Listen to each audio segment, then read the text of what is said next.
Kitab 2 Petrus. Dari Simon Petrus, hamba dan rasul Yesus Kristus, kepada mereka yang bersama-sama dengan kami memperoleh iman oleh karena keadilan Allah dan Juru Selamat kita, Yesus Kristus. Kasih karunia dan damai sejahtera melimpahi kamu oleh pengenalan akan Allah dan akan Yesus, Tuhan kita. Karena kuasa ilahinya telah menganugerahkan kepada kita segala sesuatu yang berguna untuk hidup yang saleh oleh pengenalan kita akan Dia, yang telah memanggil kita oleh kuasanya yang mulia dan ajaib. Dengan jalan itu Ia telah menganugerahkan kepada kita janji-janji yang berharga dan yang sangat besar, supaya olehnya kamu boleh mengambil bagian dalam kodrat ilahi dan luput dari hawa nafsu duniawi yang membinasakan dunia. Justru karena itu kamu harus dengan sungguh-sungguh berusaha untuk menambahkan kepada imanmu kebajikan, dan kepada kebajikan pengetahuan, dan kepada pengetahuan penguasaan diri, kepada penguasaan diri ketekunan, dan kepada ketekunan kesalehan, dan kepada kesalehan kasih akan saudara-saudara, dan kepada kasih akan saudara-saudara kasih akan semua orang. Sebab apabila semuanya itu ada padamu dengan berlimpah-limpah, kamu akan dibuatnya menjadi giat dan berhasil dalam pengenalanmu akan Yesus Kristus, Tuhan kita. Tetapi barang siapa tidak memiliki semuanya itu, ia menjadi buta dan picik, karena ia lupa bahwa dosa-dosanya yang dahulu telah dihapuskan. Karena itu saudara-saudaraku, berusahalah sungguh-sungguh supaya panggilan dan pilihanmu makin teguh. Sebab jikalau kamu melakukannya, kamu tidak akan pernah tersandung. Dengan demikian kepada kamu akan dikaruniakan hak penuh untuk memasuki kerajaan kekal, yaitu kerajaan Tuhan dan Juru Selamat kita, Yesus Kristus. Karena itu aku senantiasa bermaksud mengingatkan kamu akan semuanya itu, sekalipun kamu telah mengetahuinya dan telah teguh dalam kebenaran yang telah kamu terima. Aku menganggap sebagai kewajibanku untuk tetap mengingatkan kamu akan semuanya itu, selama aku belum menanggalkan kemah tubuhku ini. Sebab aku tahu bahwa aku akan segera menanggalkan kemah tubuhku ini, sebagaimana yang telah diberitahukan kepadaku oleh Yesus Kristus, Tuhan kita. Tetapi aku akan berusaha supaya juga sesudah kepergianku itu, kamu selalu mengingat semuanya itu. Sebab kami tidak mengikuti dongeng-dongeng isapan jempol manusia ketika kami memberitahukan kepadamu kuasa dan kedatangan Tuhan kita Yesus Kristus sebagai Raja. Tetapi kami adalah saksi mata dari kebesarannya. Kami menyaksikan bagaimana Ia menerima kehormatan dan kemuliaan dari Allah Bapa ketika datang kepadanya suara dari Yang Maha Mulia yang mengatakan, "Inilah anak yang kukasihi, kepadanyalah aku berkenan." Suara itu kami dengar datang dari sorga ketika kami bersama-sama dengan Dia di atas gunung yang kudus. Dengan demikian kami makin diteguhkan oleh firman yang telah disampaikan oleh para nabi. Alangkah baiknya kalau kamu memperhatikannya, sama seperti memperhatikan pelita yang bercahaya di tempat yang gelap, sampai fajar menyingsing dan bintang timur terbit bersinar di dalam hatimu. Yang terutama harus kamu ketahui ialah bahwa nubuat-nubuat dalam kitab suci tidak boleh ditafsirkan menurut kehendak sendiri. Sebab tidak pernah nubuat dihasilkan oleh kehendak manusia, tetapi oleh dorongan Roh Kudus, orang-orang berbicara atas nama Allah.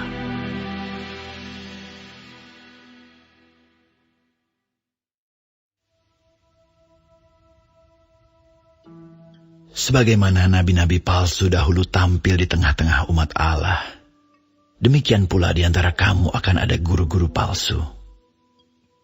Mereka akan memasukkan pengajaran-pengajaran sesat yang membinasakan. Bahkan mereka akan menyangkal penguasa yang telah menebus mereka, dan dengan jalan demikian segera mendatangkan kebinasaan atas diri mereka.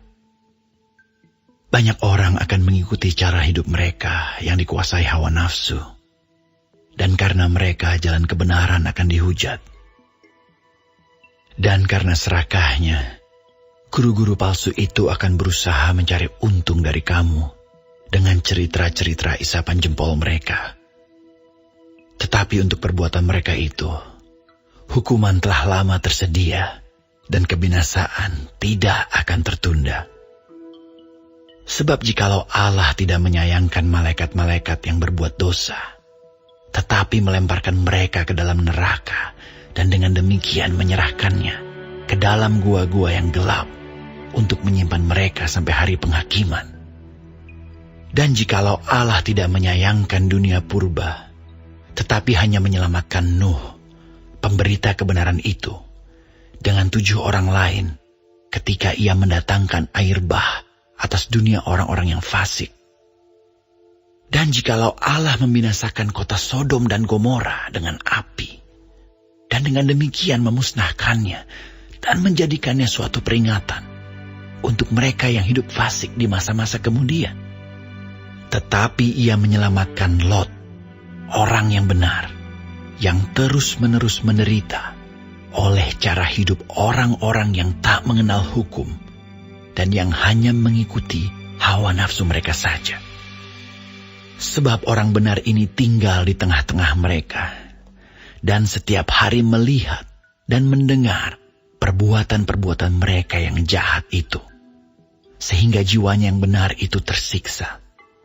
Maka nyata bahwa Tuhan tahu menyelamatkan orang-orang saleh dari pencobaan, dan tahu menyimpan orang-orang jahat untuk disiksa pada hari penghakiman.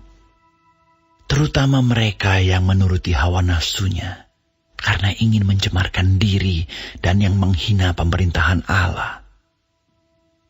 Mereka begitu berani dan angkuh sehingga tidak segan-segan menghujat kemuliaan.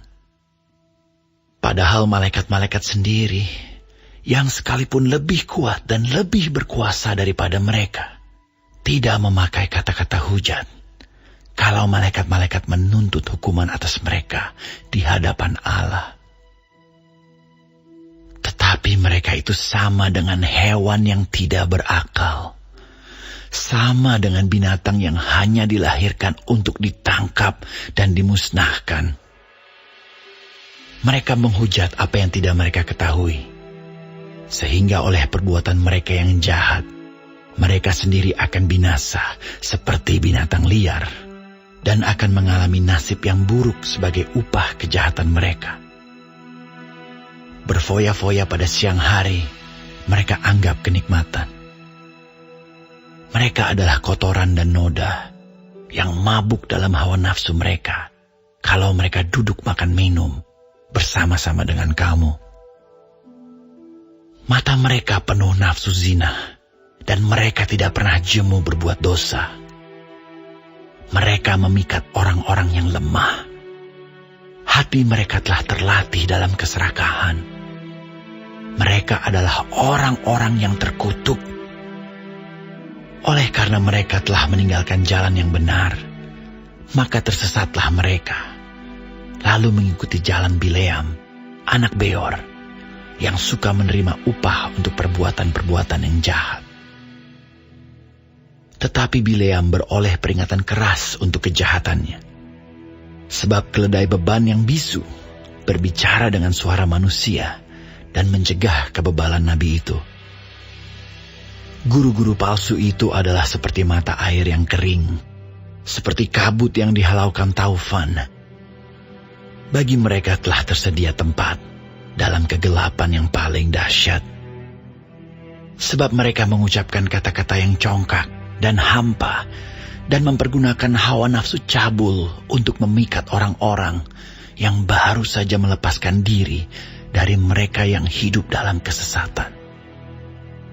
Mereka menjanjikan kemerdekaan kepada orang lain, padahal mereka sendiri adalah hamba-hamba kebinasaan. Karena siapa yang dikalahkan orang, ia adalah hamba orang itu. Sebab jika mereka, oleh pengenalan mereka akan Tuhan dan Juru Selamat kita, Yesus Kristus, telah melepaskan diri dari kecemaran-kecemaran dunia, tetapi terlibat lagi di dalamnya, maka akhirnya keadaan mereka lebih buruk daripada yang semula. Karena itu bagi mereka adalah lebih baik jika mereka tidak pernah mengenal jalan kebenaran daripada mengenalnya, tetapi kemudian berbalik dari perintah kudus yang disampaikan kepada mereka. Bagi mereka cocok apa yang dikatakan peribahasa yang benar ini. Anjing kembali lagi ke muntahnya, dan babi yang mandi kembali lagi ke kubangannya.